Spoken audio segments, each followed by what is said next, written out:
Buenas tardes, doctora. Mi nombre es Oscar Uña y a continuación voy a dar mi examen oral final, en el cual hablaré respecto al control constitucional y a las garantías jurisdiccionales que se establecen en la Constitución. Para ello, este será el siguiente orden que vamos a abordar. Primero se hablará sobre el control constitucional y su importancia. Después sobre las garantías jurisdiccionales y todo lo que engloba de él, como qué son, para qué sirven y cuáles son las garantías jurisdiccionales. Y por último, buscaremos una relación entre ambas, entre el control constitucional y las garantías jurisdiccionales. Por ello, tenemos como primer punto el control constitucional. ¿A qué se refiere cuando hablamos de control constitucional?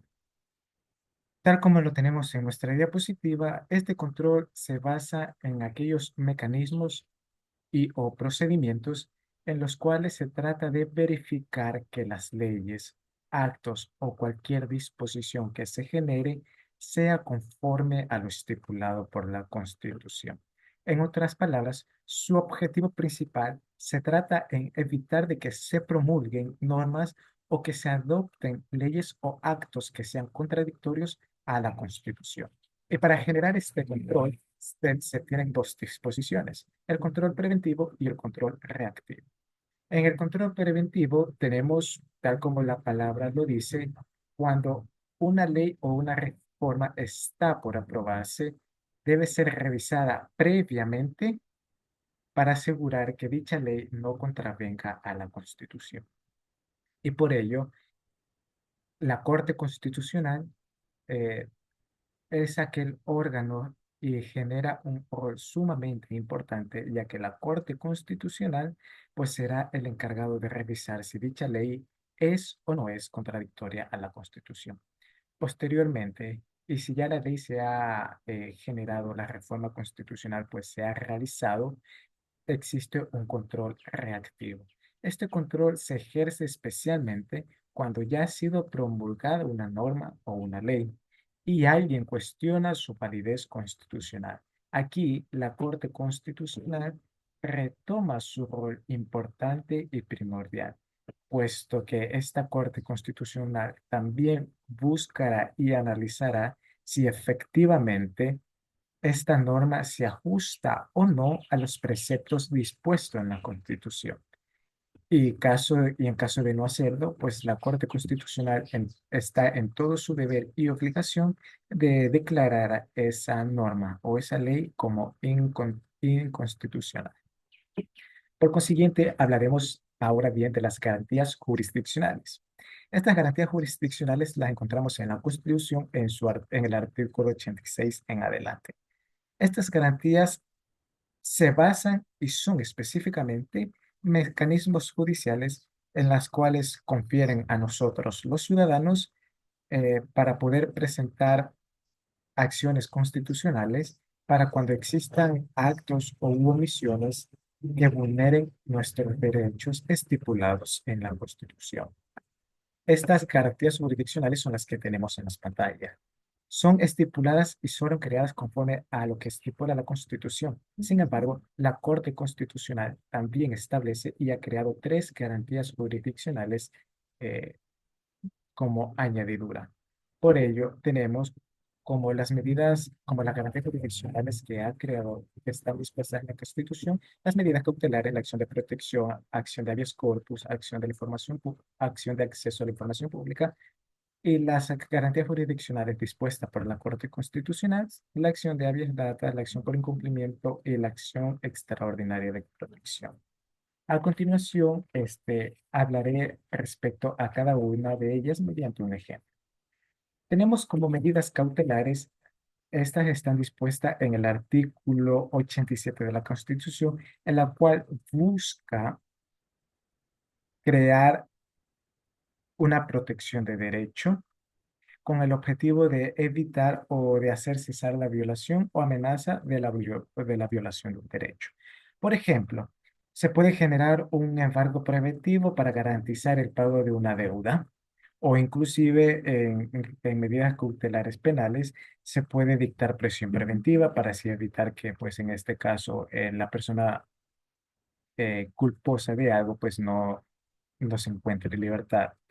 O inclusive existen medidas cautelares mayormente conocidas como la prohibición de salida del país, presentarse periódicamente ante la autoridad competente, etcétera.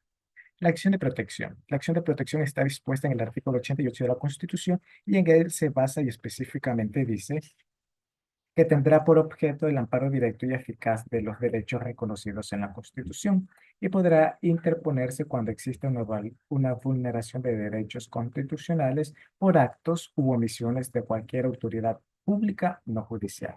En este caso, y a experiencia propia, estas garantías jurisdiccionales, perdón, esta acción de protección, un ejemplo de ello es cuando se genera un proceso coactivo y el coactivado no ha tenido conocimiento de ello y se lo ha sido notificado de manera inoportuna o ilegal. Y puede generar una acción de protección pidiendo que se anule este proceso coactivo hasta la notificación respectiva y que así no se afecte su derecho a la debida defensa. La acción de habeas corpus, en cambio, está dispuesto por el artículo 89, en el cual tiene su objetivo de recuperar la libertad de quien se encuentre privado de ella, ya sea de manera ilegal, de manera arbitraria o ilegítima. Esta acción de habeas corpus, pues se me viene a la mente un ejemplo de ello, cuando el ex vicepresidente Jorge Glass, pues presentó una de ellas cuando se sentía enfermo en la penitenciaría y que mediante sus abogados presentaron esta acción para que se le den medidas sustitutivas. La acción al acceso a la información pública, tal como su nombre lo dice, es aquella garantía jurisdiccional en la cual se trata pues de permitir y de buscar que no infrinjan a que nosotros obtengamos la información de entidades públicas como tal, esto generando un derecho que es nosotros a estar bien informados. Un ejemplo de ellos es en el juicio que llevó la Defensoría del Pueblo del Ecuador número 02281-2019-00534, en donde la Defensoría del Pueblo presentó una acción de acceso a la información en contra de CNEL para tutelar el derecho a acceder a la información pública derivada de la falta de entrega de informes técnicos. Por consiguiente, la acción de habeas data eh, es aquella información en la cual nosotros podemos presentar cuando nuestra información haya sido otorgada y nosotros pensemos que esa información ha sido utilizada de manera errónea o contraveniendo nuestros derechos. Es así que esta acción de habeas data puede presentarse cuando incluso se teme uno que se viole el derecho a la intimidad o a la privacidad. La acción de incumplimiento, por su parte, es aquella acción en la que, ya habiendo una sentencia, ya sea en primera instancia o en segunda instancia, la entidad demandada o la persona demandada, pues no cumpla con lo dispuesto en esa sentencia.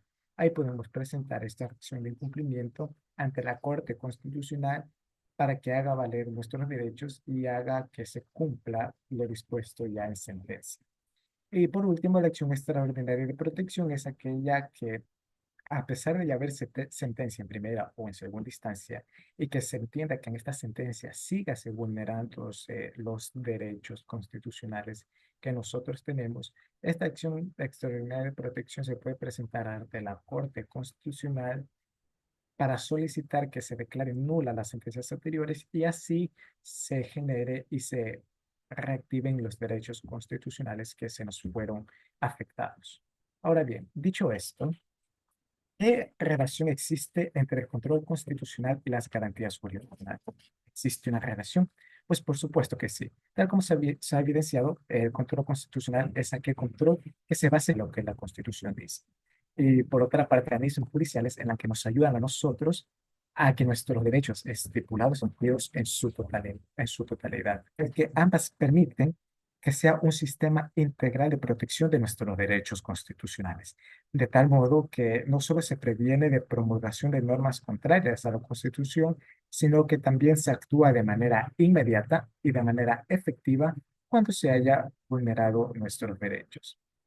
En conclusión, pues tenemos que este control constitucional y estas garantías jurisdiccionales son un beneficio sin lugar a duda a nosotros los ciudadanos para que específicamente nunca se vulneren nuestros derechos estipulados en la Constitución y que en caso de existirlo, ya que nada es perfecto, pues tener aquellos mecanismos judiciales que sirvan y que nos ayuden pues para que esos derechos violados sean restituidos de manera inmediata, oportuna y sin mayor dilatación en los procesos judiciales. Hasta aquí mi presentación, estimada doctora. Ha sido un gusto. Muchas gracias.